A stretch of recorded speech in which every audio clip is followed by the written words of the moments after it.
వెన్నెముక ఆపరేషన్ అంటే ఒకప్పుడు అందరూ వణికిపోయేవారు. వెన్నుపై పెద్దగా కోతలు పెట్టి ఆపరేషన్ చేసేవారు.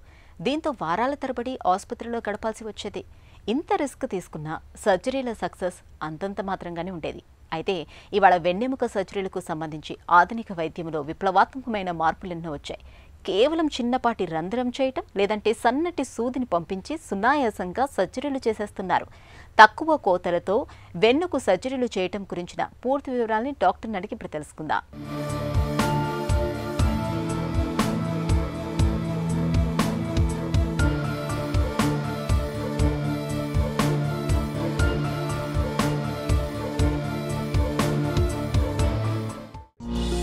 సంప్రదాయ స్పైన్ సర్జరీలతో ఉన్న ప్రతికూలతలేంటి? ఇంతకు ముందులాగా ట్రెడిషనల్గా మనం ఓపెన్ స్పైన్ సర్జరీస్లో పెద్ద కోత పెట్టి వెనకున్న కండరాలన్నింటినీ డ్యామేజ్ చేసి లోపల స్క్రూస్ రాడ్స్ వేసి బిగించి మనం స్పైన్ సర్జరీ అనేది చేయడం జరుగుతుంది. దానివల్ల ఏంటంటేనండి, యూజువల్లీ ఇట్లాంటి సర్జరీస్ అన్నీ కూడా ఒక 50-55 సంవత్సరాలు పైబడిన వాళ్ళలోనే ఇలాంటి సర్జరీస్ చేస్తాం. కానీ వాళ్ళకి అప్పటికే డయాబెటీస్ కానీ లేకపోతే బీపీ ప్రాబ్లమ్స్ కానీ థైరాయిడ్ ఇష్యూస్ కానీ కొద్దిగా లంగ్ ఇష్యూస్ కానీ ఉంటే ఏమవుతుందంటే వాళ్ళకి జనరల్ అనెస్థీసియా ఇవ్వడం and at the same time అంత ప్రొలాంగ్డ్ సర్జరీస్ చేయడం అంత కరెక్ట్ విషయం కాదు. సో వాళ్ళలో రికవరీ కొద్దిగా ఫాస్ట్గా ఉండదు, బ్లడ్ లాస్ ఎక్కువ ఉంటుంది, జనరల్ అనెస్థీసియా నుంచి రికవరీ అయ్యే టైం ఎక్కువ ఉంటుంది అండ్ ఇంత కండరాలు కోత పెట్టడం వల్ల బ్యాక్ పెయిన్ కూడా వచ్చే అవకాశం ఉంటుందండి. మినిమల్లీ ఇన్వేజివ్ సాంకేతికతతో ఉన్న ప్రయోజనాలేంటి? మినిమల్లీ ఇన్వేజివ్ సర్జరీస్ ఈ మధ్య మనం ఎక్కువగా వింటున్న మాట ఇది. మినిమల్లీ ఇన్వేజివ్ సర్జరీ అంటే మనం చర్మం పైన తక్కువ కోత పెట్టడం మాత్రమే కాదు, లోపల ఉన్న కండరాలకు కూడా చాలా తక్కువ డ్యామేజ్ జరిగేలాగా చూస్తాం. అలాగా కేవలం ఏదైతే ప్రాబ్లం ఉందో, ఎక్కడైతే డిస్క్ ఒత్తుకుంటుందో, ఎక్కడైతే స్పైనల్ కార్డ్ వెళ్ళే దోవ మూసుకుపోతుందో కేవలం అక్కడ వరకు ట్రీట్మెంట్ మాత్రమే చేసుకొని మనం బయటకు వచ్చేస్తాం. కండరాల డ్యామేజ్, ఎముకల డ్యామేజ్ అనేది చాలా వరకు మనం అవాయిడ్ చేయడం జరుగుతుందండి.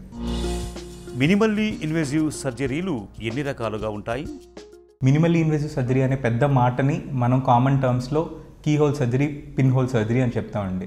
యూజువల్లీ మినిమల్లీ ఇన్వేజివ్ సర్జరీస్ ఎలా ఉంటాయి ఏంటంటే వాటికి స్పెషల్ ఎక్విప్మెంట్స్ ఉంటాయి అన్నమాట. సో ఆ స్పెషల్ ఎక్విప్మెంట్స్తో మనం కోతని అవాయిడ్ చేసి డైరెక్ట్గా మనం స్క్రూస్ వేసుకోవడం అండ్ లోపల ఎక్కువ ఎముకని కండరాన్ని డ్యామేజ్ చేయకుండా మనం ఆ రూట్ని అంటే ఏదైతే నరం మీద ఒత్తిడి ఉందో దాన్ని ఫ్రీ చేసుకోవడం అలాంటివి చేస్తూ ఉంటాం. అండ్ దాంతోపాటుగా చాలా తక్కువ కోతతో mini open spine surgeries using operating microscopes అంటే మైక్రోస్కోప్ ద్వారా కూడా చిన్న కోతతో మనం సర్జరీస్ని ఫినిష్ చేసుకోవచ్చు. ఈ మధ్య వచ్చిన లేటెస్ట్ టెక్నాలజీ ఏంటంటేనండి ఎండోస్కోప్. మనం ఎట్లా అయితే ముందు ఉదర భాగానికి మనం లాప్రోస్కోప్ ద్వారా మనం ఎట్లయితే సర్జరీలు చేయించుకుంటున్నామో అదేవిధంగా కేవలం ఒక కెమెరా సహాయంతో 5 మిల్లీమీటర్ల నుంచి 8 మిల్లీమీటర్ల కోతతోనే మనం ఆ కెమెరా మన నడుములోకి పంపించి మన డిస్క్ ప్రాబ్లం కానీ మన లంబార్ కెనాల్ ప్రాబ్లమ్స్ కానీ మనం ట్రీట్ చేసుకోవచ్చు. అలాగే ఈ మధ్య మనకి నావిగేషన్ టెక్నాలజీ అనేది కూడా వచ్చిందండి. సో ఆ నావిగేషన్ టెక్నాలజీ వల్ల ఒకవేళ ఫ్రాక్చర్ పేషెంట్స్లో కూడా కోత పెట్టకుండా మనం ఆ స్పైన్ ఫ్రాక్చర్స్ అనేవి ఫిక్స్ చేసుకోవడం జరుగుతుంది. వెన్ను సర్జరీలో ఎక్కడెక్కడ మినిమల్లీ ఇన్వేజివ్ సాంకేతికతను వాడుతున్నారు? Slip disc, lumbar canal stenosis, cervical stenosis, cervical disc prolapse, లేకపోతే ఫ్రాక్చర్స్ అండ్ చిన్నపాటి ఇన్ఫెక్షన్స్, వీటన్నిటిలో కూడా మనకి మినిమల్లీ ఇన్వేజివ్ స్పైన్ సర్జరీ అనేది మనం యూజ్ చేస్తున్నామండి ఈరోజు. పిన్ హోల్ సర్జరీలు అంటే ఏంటి? వెన్ను సర్జరీలో ఎలా ఉపయోగపడుతోంది? కీ హోల్ సర్జరీ కంటే ఇంకొక చిన్న మాట ఏంటంటే పిన్ హోల్ సర్జరీ అండి. అసలు కుట్టే లేకుండా అంటే కేవలం ఒక ఇంజెక్షన్ చేసేంత కోతతోనే మనం ఏమేమి ప్రాబ్లమ్స్ని ట్రీట్ చేయగలుగుతాం.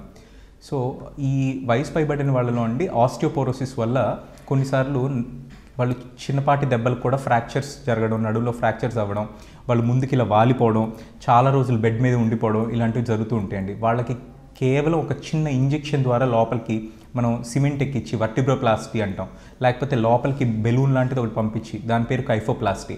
సో వీటి వల్ల మళ్ళీ మనం ఆ నుజ్జైన ఎముకని కంప్లీట్గా ఓపెన్ చేసి వాళ్ళకి ఆ normal stability of the bone అనేది మనం బ్యాక్ తీసుకురాగలిగితే వాళ్ళకి బ్యాక్ పెయిన్ అనేది తగ్గిపోతుందండి. అండ్ అదొక్కటే కాదు, లాంగ్ టర్మ్గా బ్యాక్ పెయిన్ ఉండి వాళ్ళు ఒకవేళ సర్జరీకి ఎలిజిబుల్ కాదనుకోండి, అంటే వాళ్ళకి చాలా రిస్క్ ఫ్యాక్టర్స్ ఉండి సర్జరీ చేయడం వాళ్ళలో రిస్క్ అనుకోండి, మనం లోకల్ అనెస్థీసియా ద్వారానే అక్కడికి వెళ్ళేసేసి ఏదైతే ఆ నరం ఏదైతే ఇబ్బంది కలిగిస్తుందో, ఏదైతే జాయింట్ ఇబ్బంది కలిగిస్తుందో అక్కడికి వెళ్ళి లోకల్గా మనం రేడియో ఫ్రీక్వెన్సీ అబ్లేషన్స్ చేసుకునే ప్రొసీజర్స్ కూడా ఇప్పుడు అవైలబిలిటీలోకి వచ్చేసాయి. మినిమల్లీ ఇన్వేజివ్ సాంకేతికతతో సమస్యలేమైనా ఎదురవుతాయా? భవిష్యత్తులో ఇంకా ఎలాంటి మార్పులు వచ్చే అవకాశం ఉంది? యూజువల్లీ మినిమల్లీ ఇన్వేజివ్ టెక్నాలజీస్ వచ్చిందే ఫాస్ట్ రికవరీ కోసం, లెస్ బ్లడ్ లాస్, ఇమీడియట్గా మార్నింగ్ సర్జరీ చేయించుకుంటే ఈవినింగ్ కల్లా డిశ్చార్జ్ అయిపోయే ఫెసిలిటీ కోసమే ఈ మినిమల్లీ ఇన్వేజివ్ సర్జరీస్ అనేవి ఉన్నాయండి. అండ్ ఇంక భవిష్యత్తులో ఇంకా ఎలాంటి టెక్నాలజీస్ వచ్చే అవకాశం ఉంది? ఫ్యూచర్లో 3D ప్రింటింగ్ కేజెస్, అంటే ఇప్పుడు మనం చూస్తూ ఉంటున్నాం 3D ప్రింటింగ్ అనేది మనకి వస్తూ ఉంటుంది, యూట్యూబ్లో చూడగానే చాలామంది ఫాలో అవుతూ ఉంటారు. 3D ప్రింటింగ్ టెక్నాలజీస్తో మనం ఇంప్లాంట్స్ డిజైన్ చేసుకోవచ్చు. అండ్ అసలు ఇప్పుడు లేటెస్ట్ ట్రెండ్ ఇందాక మీకు చెప్పాను, ఎండోస్కోప్ అనేది. ఆ ఎండోస్కోప్ అనేది ఏంటంటేనండి, అసలు లోపల ఏమి ఎముకని కండరాలని డ్యామేజ్ చేయకుండా డైరెక్ట్గా డిస్క్ దగ్గరికి వెళ్ళి ఏదైతే మనకు ఆ స్లిప్ డిస్క్ ప్రాబ్లం ఉందో, లేకపోతే ఏదైతే నరం ఒత్తిడి ఉందో మనం దాన్ని ఫ్రీ చేసుకోవడం జరుగుతుంది అనమాట. సో అండ్ ఫ్యూచర్లో ఇంకా robot and navigation assisted surgeries కూడా వచ్చే అవకాశాలు చాలా ఉన్నాయి. ఇప్పటికి వెస్ట్లో జరుగుతున్నాయి, ఇప్పుడు మన ఇండియాలో కూడా వస్తున్నాయండి. త్వరలో అది కూడా మన వికాస్ హాస్పిటల్కి మనం తీసుకొస్తాం. వెన్నుకు సంబంధించి ఇవాళ సంప్రదాయ సర్జరీలకు కాలం చెల్లిపోయింది. వెన్నులో తలెత్తిన సమస్యలకు నేడు కీహోల్ లేదా పిన్ హోల్ పద్ధతిలో చాలా సులువుగా సర్జరీలు చేయగలుగుతున్నారు. ఈ కోత తక్కువ సర్జరీలతో సక్సెస్ రేటు కూడా ఎక్కువగానే ఉంటుంది.